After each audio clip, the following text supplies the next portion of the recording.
You're listening to episode 37 of Liz's Healthy Table.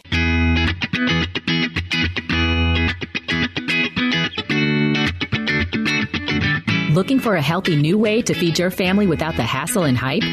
Welcome to Liz's Healthy Table, where your host, registered dietitian nutritionist Liz Weiss, serves up fresh and flavorful recipes with a tasty side of science, good nutrition, and fun. Are you and your family ready for some wholesome food that tastes great too? Don't change that dial. Your food adventure starts here. Welcome to the show, everyone. Today's episode is all about tips and tricks for eating healthy when you're on a budget. My guest is Lisa Leake. She's an author. Her new book is called 100 Days of Real Food on a Budget. And actually, we're giving away a copy to our U.S. listeners. So head on over to the show notes from today's show at lizshealthytable.com/podcast to enter for a chance to win. We're going to give away one copy. I have the book. It's right here in my hot little hands. I've been cooking from it, and I'm super excited to have Lisa on the show. I've actually wanted to have her on for quite some time. She is a mom. She's the founder of the wildly successful blog, 100 Days of Real Food, and she's going to be here with all sorts of practical advice for cutting processed foods out of your diet and cooking up tasty recipes without breaking the bank. And wait till you hear Lisa's story about her family's diet makeover and all the real world secrets that she's got for eating well when budgets are tight. We're going to share a few recipes from the new book, including her Oatmeal Cookie Energy Bites, and I have been snacking on them all this week. So thanks for that, Lisa. Super yummy, super easy, and your kids can help too. Liz's Healthy Table is brought to you by my friends at superhealthykids.com, your one-stop shop for recipes, meal plans, cooking videos, and tips for feeding kids of all ages. My show is also brought to you by the Parents on Demand Network. Parents on Demand is an app. You can download it to your phone, or you can check them out online at parentsondemand.com. And I want to give a shout out to a new podcast that's up on the Parents on Demand app. It is called The Healthy Family Podcast. Marianne Jacobson is the host. She is a fellow dietitian. I've known Marianne for many, many years, and I'm halfway through listening to her recent show on 5 habits of the healthiest families. So be sure to tune in and check out parentsondemand.com. Oh, and if you love today's show, please post a review on iTunes, Stitcher Radio, or wherever you get your podcasts. And of course, if you have a question or a comment about feeding your family a healthy diet, anything, shoot me an email at lizshealthytable.com. I'd love to hear from you. So, Lisa, welcome to the podcast. Thank you so much for having me. Just go ahead and tell everybody a little bit about yourself. Where do you live? How many kids do you have? Just give us a little insight into Lisa world. Well, I am married and have 2 daughters who are 11 and 13 years old, and we live in Charlotte, North Carolina. Okay, that's good. That's all we need to know. And you also, and you share this in your book, you've got a second home, and it's a tiny little house. Tell me about that. It's so cute. I love it. We have a tiny house on wheels. We have a little bit of land in the mountains of North Carolina. The thing is, here in Charlotte, it gets so hot and muggy in the summer. We're talking 90 degrees or 95 with crazy humidity. And if you just drive a couple hours into the mountains, it feels amazing. It could be 10 or 15 degrees cooler up there with a nice breeze. So we really wanted an affordable way to escape to the mountains.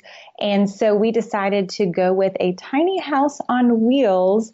And we love having a very low maintenance escape from the heat in Charlotte. I love that. Well, you know, if it's any consolation, it's been so hot in New England. And I was in New York last week for work, and I literally felt like I was walking inside an oven.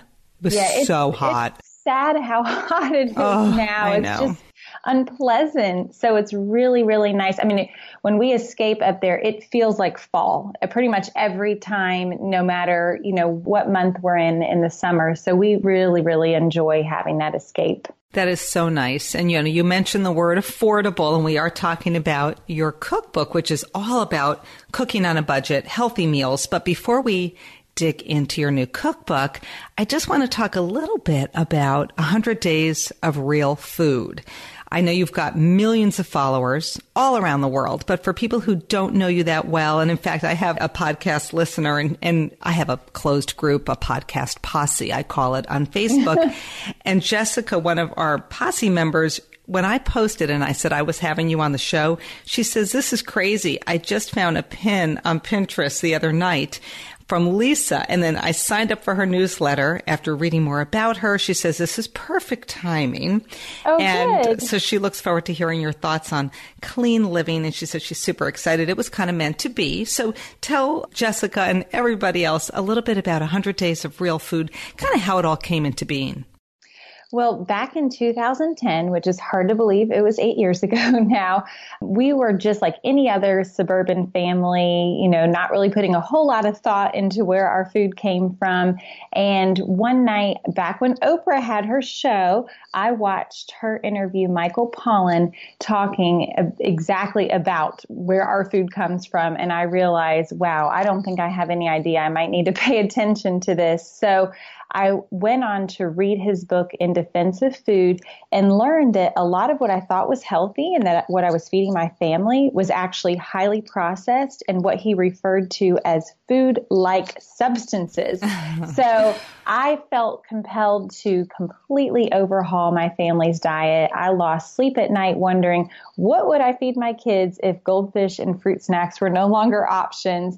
So it was a lot of work and a very hard transition at first, but I put so much time and effort into researching, what kind of bread we should be buying and crackers and cereal and, what changes we should make. So one friend actually quite a few friends were asking me, well, what are you doing and what changes are you making? And then one friend said, why don't you start a blog so we can all see what you're doing? Mm-hmm. And I thought, well, that's kind of ridiculous. I'm not going to do that. But about a week went by and I thought, well, what the heck, maybe I will. And so a couple months into it, I just really wanted to get this message out there. I wanted to draw attention to how dependent Americans have become on processed food, and then also convince people to join us in making these changes. So I said to my husband one night, what if we took a challenge and we went 100 days without eating any processed food, and we made up a set of rules just to show that this could be done by a typical suburban family. So thankfully, he's still married to me. And we all just dove in head first and, of course, documented everything along the way. We always hear this term clean eating or real food. And I think there's a little subjectivity. Like, when I think of processed foods, we know some are heavily processed, but then you could think of orange juice or cans of, black beans or pinto beans, and that's processed, but it's considered really healthy. So how do you define quote unquote real food for your family? Well, that's a great question. I mean, cooking is even a form of processing or changing your food. So as you said, we avoid highly processed food. Well, I define real food as anything with 5 or fewer whole ingredients. So, there can be a few packaged items, but not with, loads of additives and 25 ingredients on the list. Mm-hmm. All right. That's a good rule of thumb. And I'm sure, too, when you were kind of making this transition, you were starting to add more fruits and vegetables, more whole grains. Absolutely. Was your husband and your kids, were they kind of amenable to this? Were they like, yeah, bring it on? Or was it like a little freak out period there? Well, my husband, he was actually very much on board. We have really different backgrounds. I was raised on the standard American diet.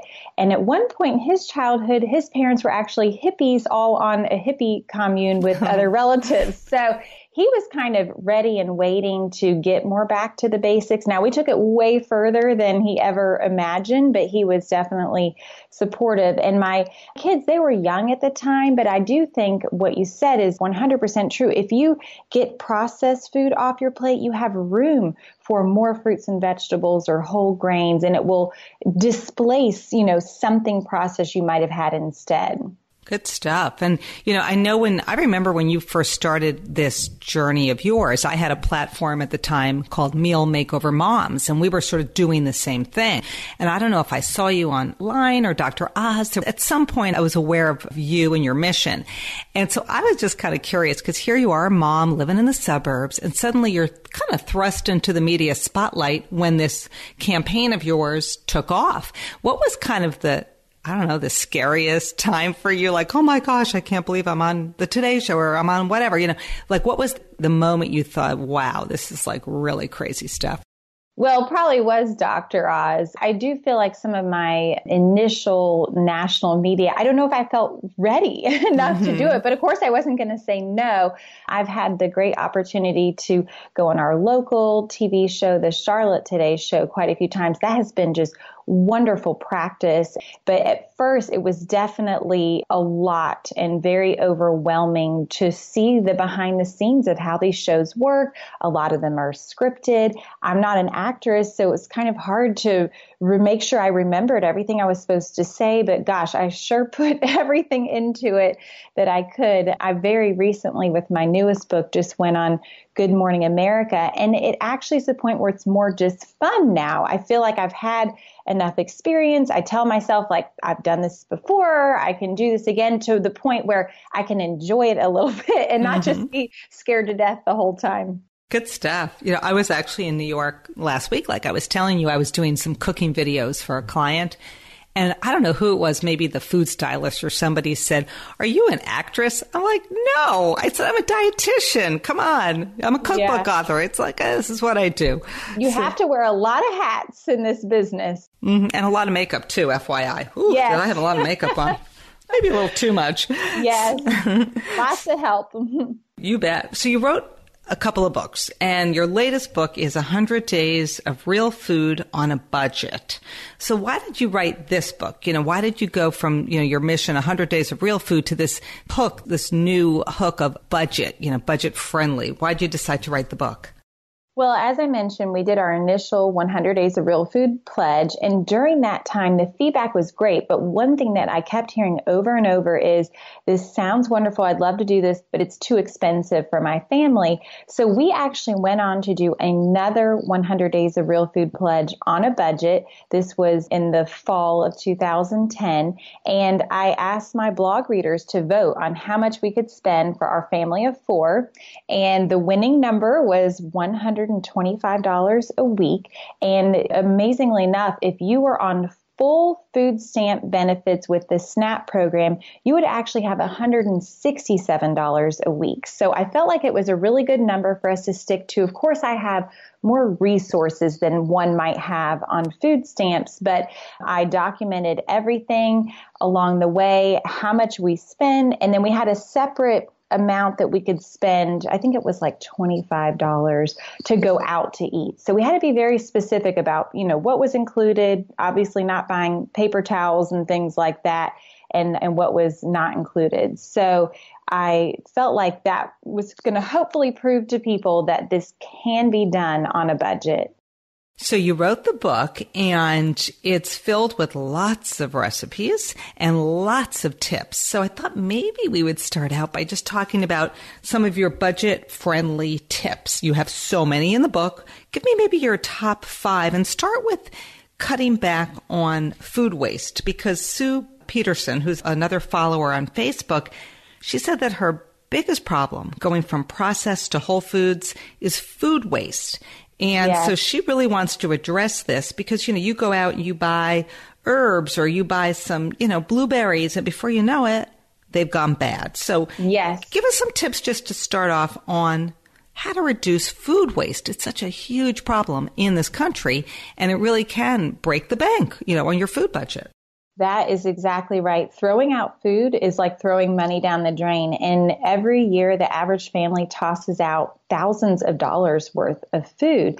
So, planning ahead is so important. It is key when it comes to not only cutting out processed food, but doing it on a budget. So if you plan out, and I do this every week, I sit down. It's not fun. I'm not going to lie. I don't enjoy it, but I sit down and I plan out, what are we going to have for dinner every night for the next week? I make sure to incorporate leftovers and maybe a night that's kind of like to be determined because, things kind of change. You can't plan everything to a T. But what's wonderful is, I buy a whole lot of groceries and fresh produce every week. And by the end of the week, our fridge is almost empty. We have incorporated everything because I have planned it out. So planning ahead is key. And then I also think it's really important talking about minimizing waste. Don't toss your leftovers. If you see something in there, like blueberries, for example, can be frozen. You can't really freeze fresh lettuce, but other than that, there are so many foods that you can freeze, especially cooked meals, leftover dinners that maybe you're not going to get to because life got in the way. You can freeze them for a rainy day. You can reinvent your leftovers and kind of switch them up if you're getting tired of eating the same thing over and over. And something else when it comes to food waste is understanding expiration dates. There's actually a lot of confusion around expiration dates. I think people see the date on there and they think, oh, this was 2 days ago, and they throw it out. But there are actually different types of dates, and you can just save so much money by just sitting down. And actually on page 27 in my new book, I have a very detailed explanation of the different types and what they mean, and just understanding that doesn't necessarily mean you need to throw it out. Right. A lot of people will say, oh, look, the milk is old. Meanwhile, smell the milk. It smells fine. It's fine. A lot of those dates are really for the supermarket, and I think they should change them. I think there should be some sort of like national law because it does lead to unnecessary food waste. I agree. Yeah, they have so many different types of expiration dates. Maybe if they just streamlined and had one, that would be easier for all of us. But, right. There is a little bit of knowledge that can help. And then, aside from food waste, I think that just utilizing cheap foods. There are a lot of real inexpensive staples like bananas, beans, potatoes, cabbage that can really go a long way. I also love to buy frozen vegetables. I feel like that's a big cost savings. Back to those blueberries in the winter time when you're having to buy them imported from South America, that's going to be a big ticket item.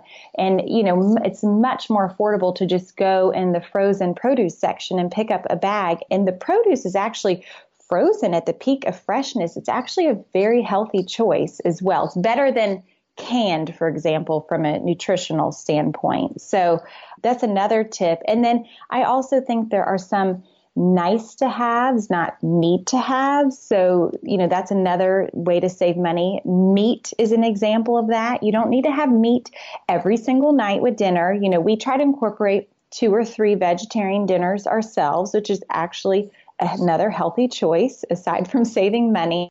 And then treats and flavored beverages. And those are nice to have, but you don't need those every day. So you're spending money on those items, and there's some easy things that you could reduce. Yeah, and I will say, too, because you mentioned canned foods, because I'm a huge fan of canned beans, canned salmon, canned tuna, canned tomato products. These are cooked tomatoes, and they release their lycopene. It's this, antioxidant. It reduces heart disease risk and cancer risk. And so, I think frozen is great. Many canned foods are great. Buying foods when they're on sale, couponing. I'm not a coupon clipper. Are you a coupon clipper? Well, not as much for food, but I do try to with other household items. So, but occasionally I will see a good one for something that I consider to be real food. So I do look at on occasion. So you can eat a healthy diet and be on a budget, and you proved it in the book. Yes, absolutely. And I think it's just about being creative. It's not, and that's what I learned during our 100 Days of Real Food on a Budget pledge. It's not about what I'm in the mood for. I mean, goat cheese and figs sound great, but that's pricey. So it's more about what you can afford and trying to be creative with those ingredients. If you're using beans a lot, you can't just eat red beans and rice every week. You're going to get tired of that. You have to think of creative ways to use those ingredients, which is why I came up with all the recipes in the book to help people out with that. So what kinds of recipes then? Talk us through some of the chapters, some of the recipes, and then we'll kind of dig in specifically to maybe a few of your favorites and some of my favorites. Yeah, the book has breakfast, lunch, dinner, snacks, desserts, salads, and also a section with some real food staples like homemade salad dressings and things like that. Now, in the lunch section, I will mention, especially because we're knee deep in back to school right now, every single lunch is actually packed in a lunchbox, and I have it divided where half of them, I call them a work lunch with, a more mature taste there, and they're more sophisticated, I guess you would say. And then the other half are more for school lunch. That would be great for children. But honestly, my kids, they like all of them. They don't care if it's work or school. They definitely have some favorites in there. So it's a little bit of everything. So what are your girls' favorites? Give me some lunches that they're loving right now. Well, funny enough, this is in the work lunch section, the portobello tartine. I do have my daughters cook dinner once a week, as much as we can keep up with their busy schedules. And so my 13-year-old last week for her dinner night, she actually picked that portobello tartine that's in the packed lunch section. So I was like, oh, I didn't realize you like that much. And then my other daughter, I'm sure out of this list, she would pick chicken burrito bowls. She's a big fan of what they do at Chipotle, which I feel like is a cleaner place to eat out to, if you're going to go out. So that's like a homemade version that is so good in a lunchbox. I mean, I get tired of the sandwiches and I think they do too. So they'll eat a lot of foods that you might typically eat warm. They will eat them cold in the lunchbox and think it's better than the, same old PB&J you might have otherwise. Yeah, and I love the whole bowl meal thing. I'm completely obsessed with that. And I've been obsessed with it probably for 2 years. So I'm with your girls on that one. It's hard to beat a one dish meal. Yeah. And easy, easy to pack. Mm-hmm. So how did you price things out though? If you look online at all the different online supermarkets, if you will, like how did you come up with the prices that you offer up in the book? Well, and I will mention that the price list, that one comes with every single recipe. It includes all the ingredients you have to buy to make a recipe. If a particular recipe calls for a quarter cup of sour cream, I'm not pricing out a quarter cup of sour cream because you can't buy a quarter cup of sour cream. You have to buy the whole container. And I went to a middle of the road grocery store here in Charlotte. I think it's more of a southern chain. It's called Publix. I didn't want to go to Walmart where everything is, as cheap as it can be. And I didn't want to go to Whole Foods where it was really expensive. I was trying to go middle of the road. I didn't use any sale prices or coupons. So there is some opportunity for additional savings there. And that is basically how we came up with the prices. Okay. And what about your website and just resources? Because you mentioned earlier planning. I know on my website, I have a supermarket shopping list. It's like a free downloadable, and I have a meal planning, a one-pager. I bet you have lots of resources on your website. Give me a few of them.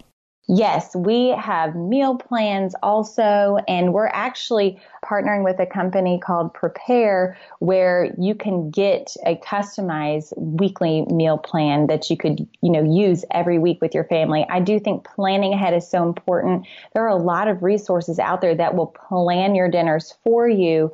But, I think no matter how you do it, you just need to have some sort of idea of what's going to be for dinner every night. Otherwise, you're going to find yourself in trouble spending too much or not eating what you want. Right. Go to the supermarket with a plan. And I will say Prepare, that was created by our friends, Amy and Natalie at Super Healthy Kids. So that's our 1 degree of separation, Lisa, because they're your friends and they're mine. And if you haven't listened to my Super Healthy Kids show on fast family dinners, I encourage everybody to tune into that one because Amy and Natalie are awesome. So we'll give them a little shout out here. Yeah, it's a great resource. We're really happy to be partnering with them on that. So Lisa, I have made a few recipes from your book so far. I made your summer salad with peaches, tomatoes, basil, mozzarella.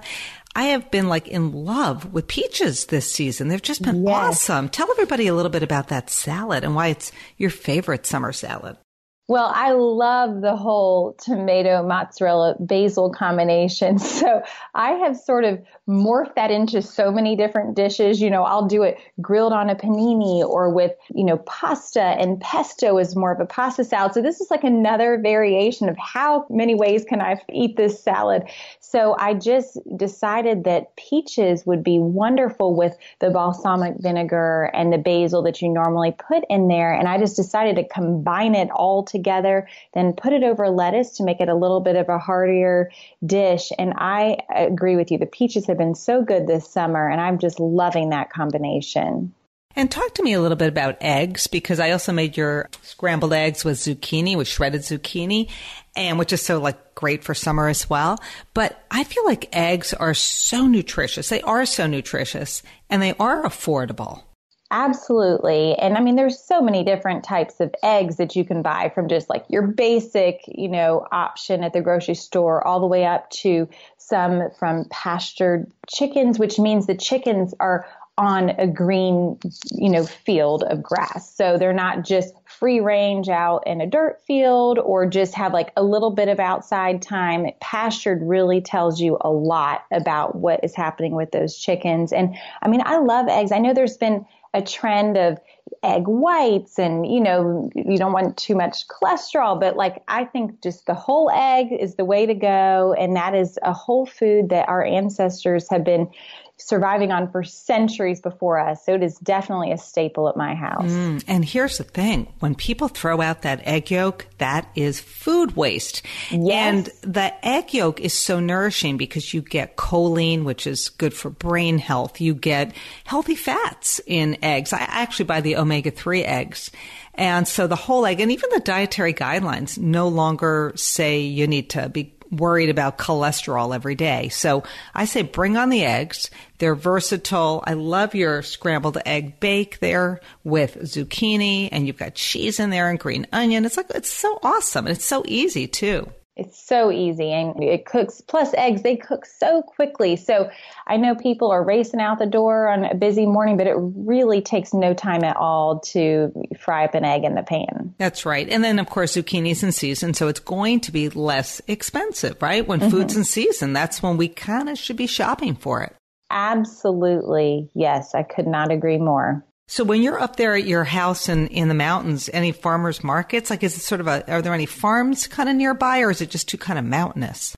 Well, it's pretty mountainous. So honestly, when we go, I kind of prep, and we have a pretty good sized garden here in our backyard. So I kind of prep and bring everything from home. But we actually have a neighbor up there who they have a garden as well. So we'll sometimes kind of trade things every now and then, which is nice. But what my favorite thing is about our property in the mountain is there are some apple trees that are just naturally growing up there. So we, on our way back last time, stopped and got a bucket of apples. And of course, these are organic, so they're pretty gnarly looking, but I cut some open and I put them in a salad the other night, and they were really, really good. That sounds great. I actually have a recipe on my blog. It's with arugula and chopped apples and shredded Brussels sprouts and this really yummy homemade dressing with shallots and lemon juice and Dijon and olive oil.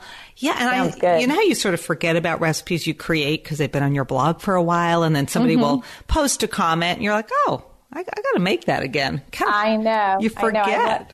I like having a food blog just for my own purposes of documenting yummy recipes that I come across. So, where do you get your recipe inspiration? Because we know as a blogger, you're constantly having to kind of create. I made these salmon fish sticks the other night. They're going to be on my blog any day now. And well, actually by the time this show runs, the fish sticks will be on my blog.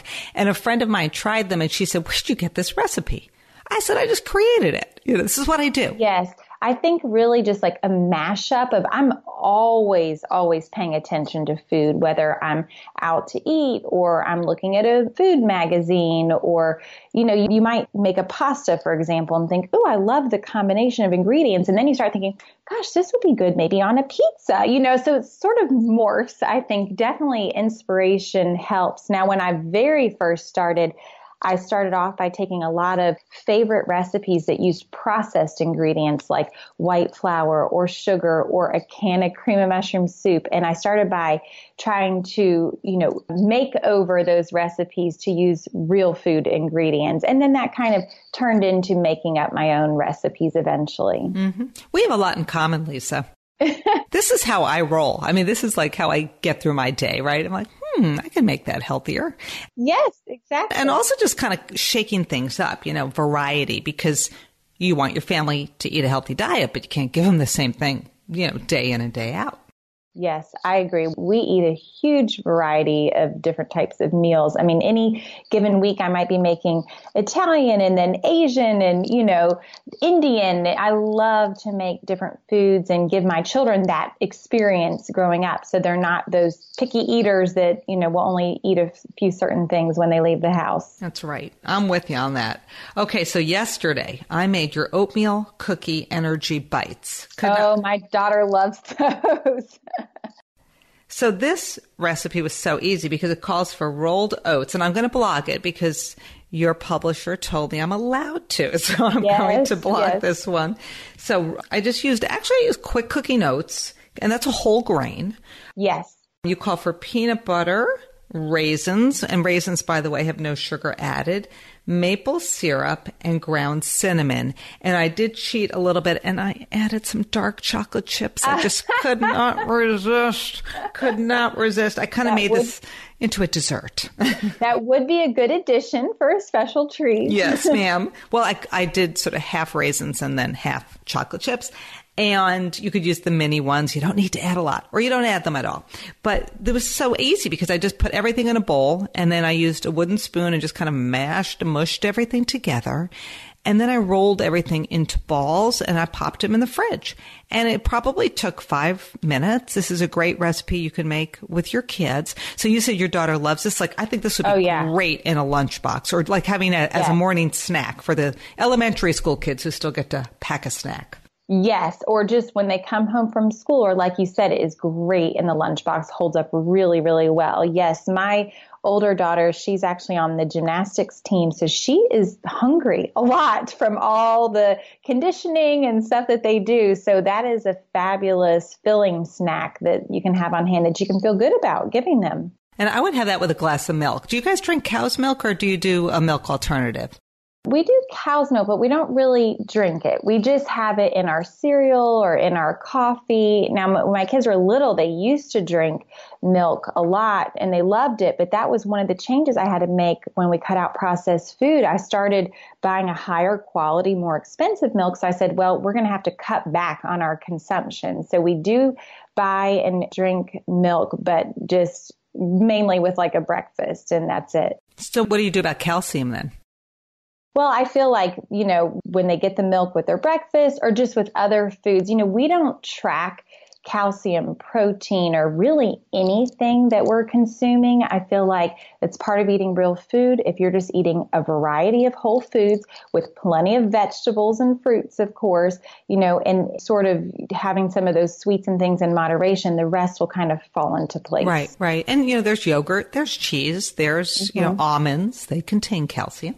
So, just having that variety. Yeah, I think that way it's not like a daily science project or math project. You're just eating healthfully, and that's kind of what you do.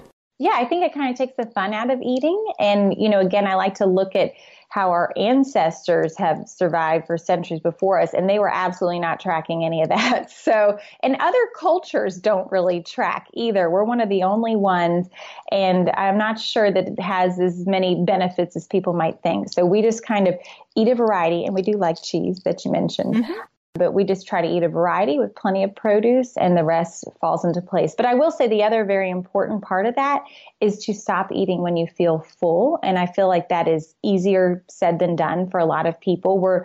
Many of us in our generation, we were trained growing up to clean your plate, and like we were talking about, you don't want to waste anything, but it's really more important to stop eating when you feel full. You can save any leftovers that you have that you weren't able to finish. You could save money that way by not overeating, right? Yes, exactly. What was your biggest aha moment, like when you were writing the book and creating this new pledge, the budget pledge? Was there sort of a moment where you were like, oh my gosh, I can't believe how much I saved doing that?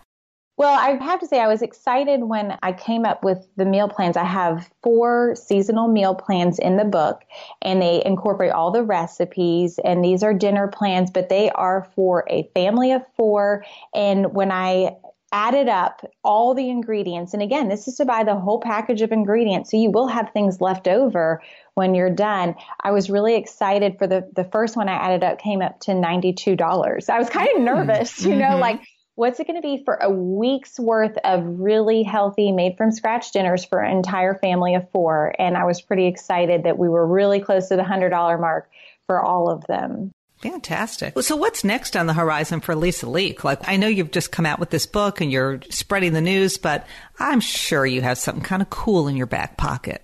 Well, you know, we have some online programs that we offer. We have a Real Food Mini Pledge program. We have also a school lunch meal plan that we offer on occasion. So I feel like this is the first time that I haven't, you know, been working on a cookbook in the background in a while. So I can really start to be more proactive about maybe redesigning those programs or coming up with some more online courses to help people with food shopping and learning how to read ingredients and things like that. So I'm excited to put a little more effort into the website in the coming months and, you know, see what we can come up with there.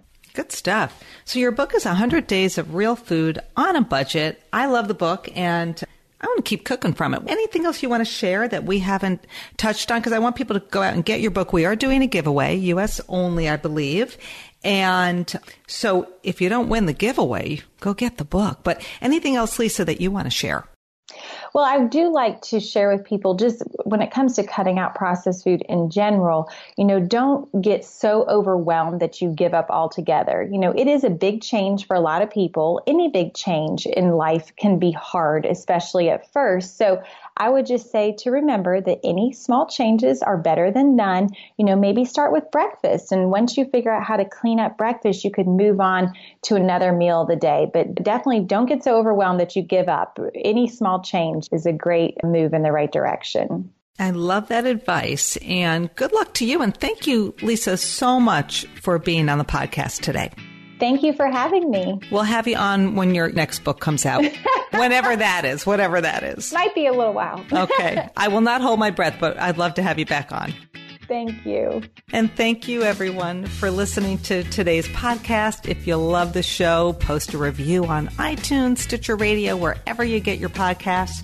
Visit me at liz'shealthytable.com/podcast. If you head on over to the show notes from today's show, you'll get all the resources we talked about, lots of links. We'll send you back over to Lisa's site, and all of her social media handles will be there. And until next time, thanks for listening to Liz's Healthy Table.